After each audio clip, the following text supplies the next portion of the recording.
Que a paz de Jesus e o amor de Maria estejam sempre presentes no seu coração e na sua vida. Chegamos ao domingo da 10ª semana do tempo comum. O Evangelho de Marcos está no capítulo 3, versículos de 20 ao 35. Jesus voltou para casa com seus discípulos e de novo se reuniu tanta gente que eles nem sequer podiam comer.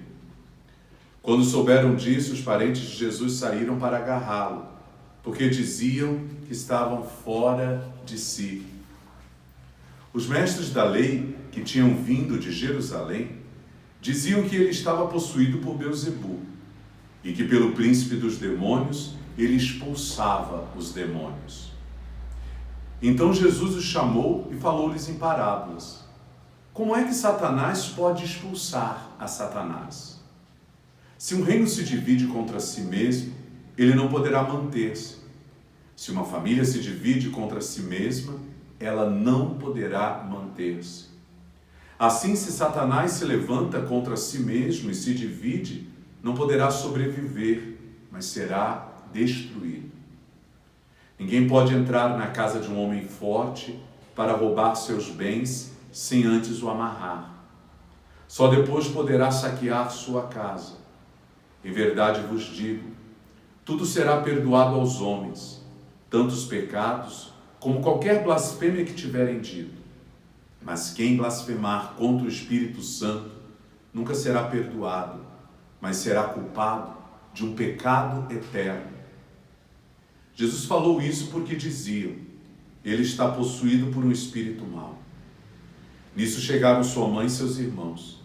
Eles ficaram do lado de fora e mandaram chamá-lo. Havia uma multidão sentada ao redor dele. Então lhe disseram, tua mãe e teus irmãos estão lá fora, à tua procura. Ele respondeu, quem é minha mãe? E quem são os meus irmãos? E olhando para os que estavam sentados ao seu redor, disse, aqui estão minha mãe e meus irmãos. Quem faz a vontade de Deus, esse é meu irmão, minha irmã e minha mãe. Palavra da salvação, glória a vós, Senhor.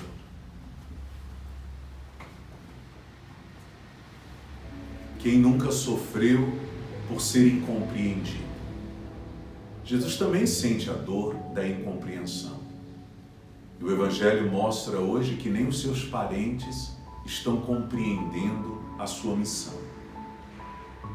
Levantam falso contra ele, acusam de tantas coisas indevidas. E hoje os seus inimigos chegam ao ponto de dizer que ele está endemoniado e que expulsa os demônios em nome de Belzebu, do chefe dos demônios. Jesus então faz questão de mostrar aos seus acusadores que um reino dividido se enfraquece e um reino enfraquecido, ele é derrotado. O demônio não pode expulsar o demônio. Pois se o demônio expulsa um outro demônio, os demônios estão divididos e enfraquecidos, eles perderão.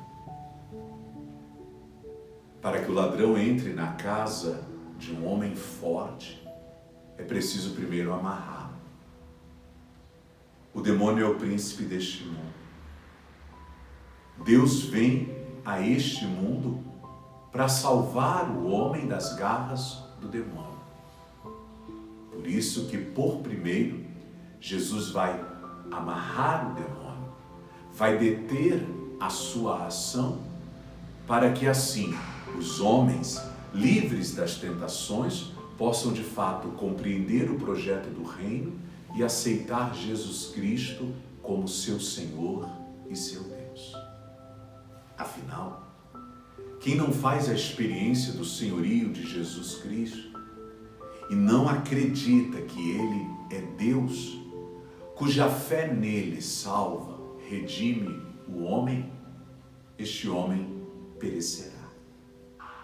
Por isso que Jesus, neste domingo, por meio do seu Evangelho, diz que quem pecar contra o Espírito Santo será réu de um pecado eterno. O único pecado que não tem perdão é pecar contra o Espírito. Porque o Espírito devolve ao homem a santidade, porque faz com que o homem se encontre com Deus e o experimente. Quando o visível enxerga o invisível e entra na sua intimidade, essa experiência de amor reconstrói o sentido da vida humana e a salva.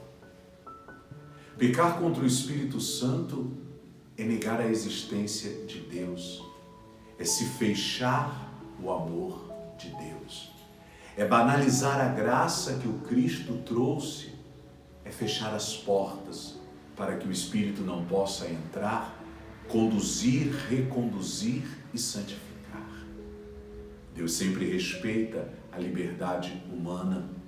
Pecar contra o Espírito é dizer não a Ele. E se eu não compreendo a missão do Cristo a ponto de dizer que é em nome do demônio que Ele age, eu estou fechando toda a minha vida ao seu projeto salvífico e abraçando um pecado que não tem remissão.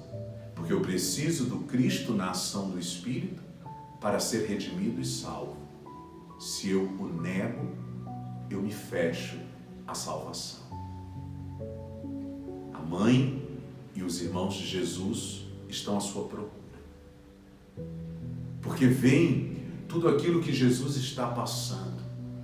Também eles temem que Jesus possa estar sofrendo de algum desequilíbrio. Embora Maria seja a única que permanece e confia. Mas a família quer proteger, quer detê-lo, porque a própria família também não o compreende na sua missão.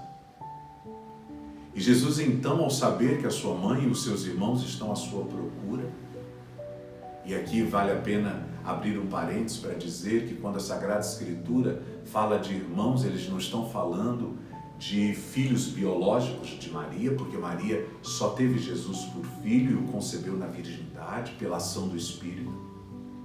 É que a cultura judaica chama os primos de primeiro grau de irmãos.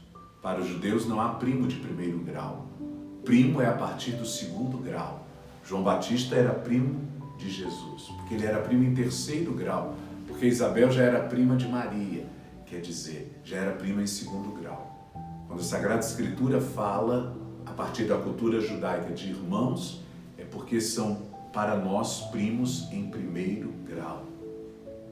Então aqui em momento nenhum, a palavra de Deus está dizendo que Maria teve outros filhos. É bom a gente entender um pouco da cultura judaica para não sair falando bobagem por aí, não é mesmo? Fechamos o parênteses. E Jesus então vai dizer: quem são minha mãe e meus irmãos? Quem são os meus parentes, senão todos aqueles que me seguem? Seguir o Cristo é fazer parte da sua família. Porque seguir o Cristo é crer que Ele é o Senhor. E é nesta fé que seremos reunidos um dia no céu para gozar da vida eterna, sendo membros de uma mesma família, cujo Deus é o nosso Pai. O 10º domingo do tempo comum nos chama então a acreditar em Deus, a se abrir à ação do Espírito Santo, a se alegrar por fazer parte da família de Deus, por meio do seguimento de seu Filho Jesus Cristo. Mas também o 10º domingo do tempo comum nos convida a uma experiência do invisível, para que aquilo que é visível em nós seja por Ele sustentado. Que a gente possa redescobrir na vida a força da oração, porque a oração nos coloca na intimidade de Deus que nos sustenta sempre. E quando você for incompreendido, lembre-se, Jesus também sofreu esta dor. Ele pode te ajudar. Se você gostou da nossa homilia, deixa aí o seu joinha e nos ajude a evangelizar. Que chegue a você a bênção de Deus para toda esta semana. Em nome do Pai, do Filho e do Espírito Santo. Amém. Fiquem com Deus.